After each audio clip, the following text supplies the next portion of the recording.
going to show you some more leaf patterns that you can add to your leaves and nature page. We left off with this grouping of leaves last time, and I just wanted to show you this other grouping of leaves. This is almost like it's as if you were looking down on plants on the ground.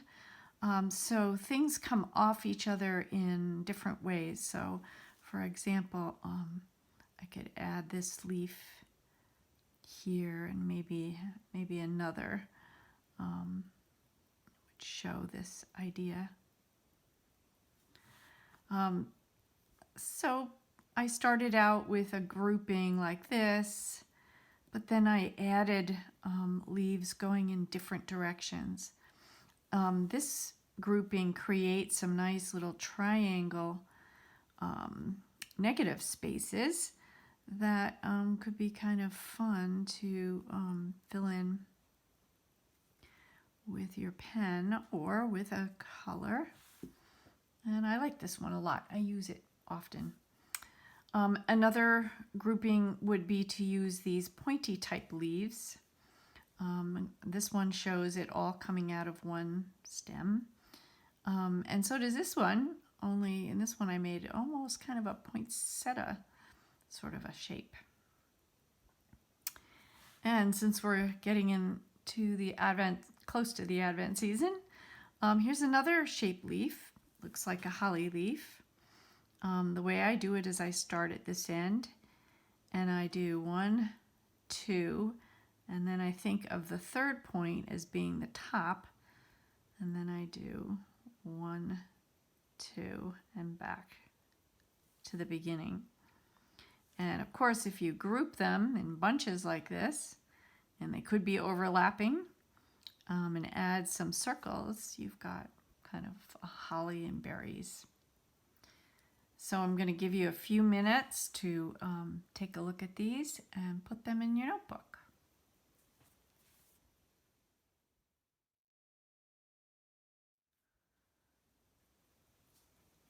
I asked you over the weekend to take a look on the internet and see if you could find some interesting alphabet calligraphy ideas.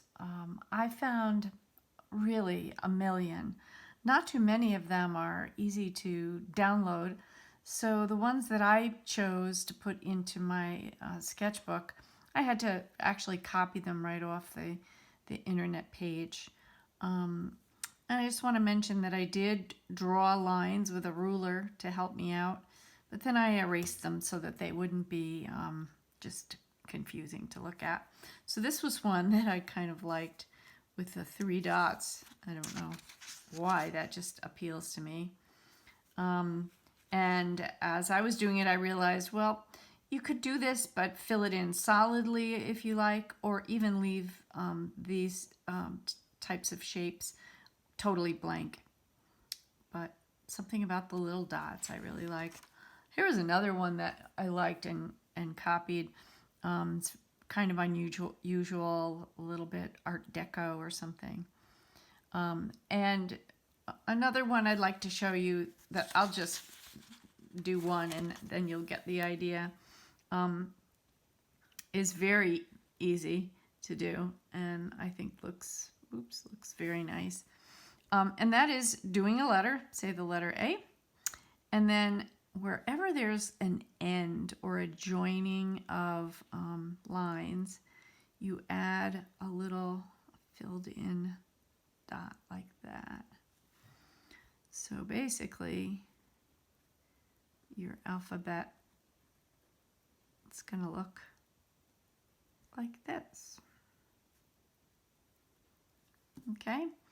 And it's really, easy because we already know how to do the alphabet this way. All you do is add those little dots. So that's kind of a fun one. Lowercase also works the same way. Here's a lowercase a, and that's where you put the dots. B,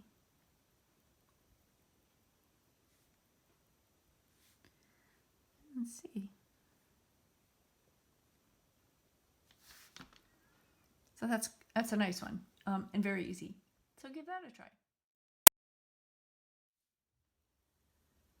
So I'm going to briefly get you started on making a mandala that is about thankfulness. And we're going to be using the letters of the alphabet that we've gathered, and we're going to be writing some words. The first thing you're going to need to do is, and I suggest that you do this large, is to get a larger piece of paper, and you can stop by the office and I will put some paper out for you if you don't have any good quality drawing paper or multimedia paper. Multimedia paper is best because you can add the watercolor to it when you're done. But any good drawing paper will work because you can use colored pencil if you want to add color to your piece. The other thing that you're going to need is a protractor or a series of plates or jars or something where you can draw some circles like I did on this piece of paper. Let me show you what we're going to do.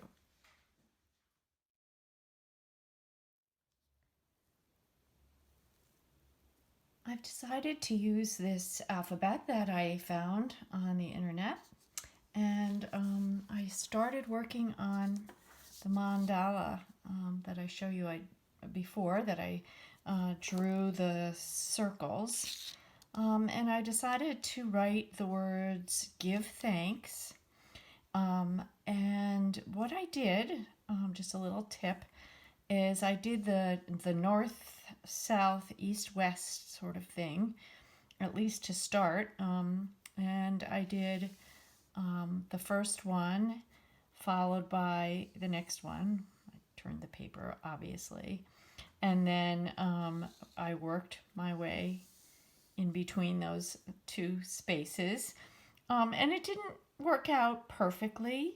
So when I needed to, I filled in with a little heart.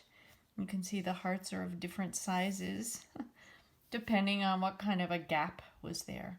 But if you just kind of squint at this, you can sort of see that the words really create a decorative pattern. I'm going to add some more words. I believe my idea is to do some more words here. And then I'm going to fill in with some other shapes and patterns and designs and see what I come up with. So stay tuned.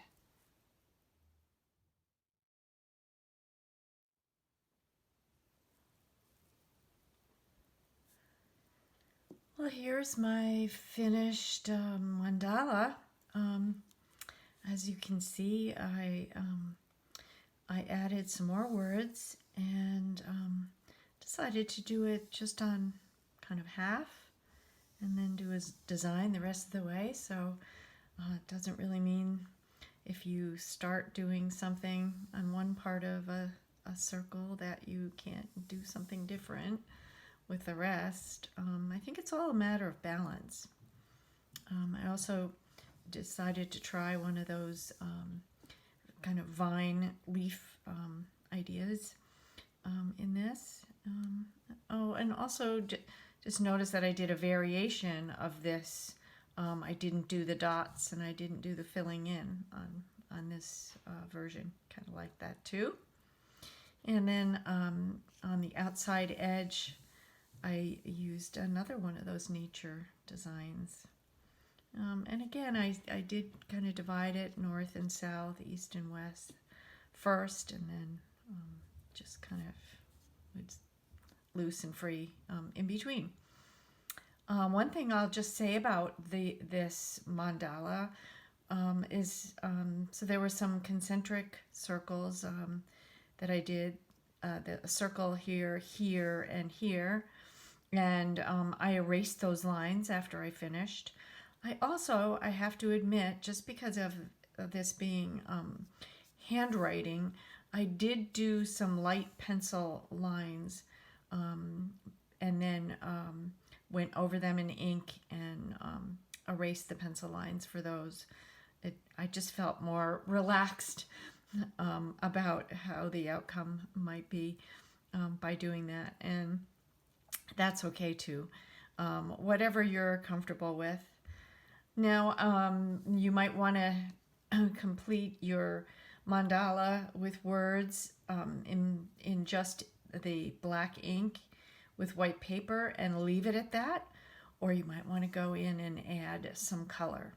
I'm kind of liking mine just black and white, so I might just leave it the way it is. I guess I'm going to think on that for a while. But anyway, I just wanted you to see just how I approached it. And of course, if I did another one, I would probably approach it a little differently. But these are just some ideas to get you going. I can't wait to see what you do.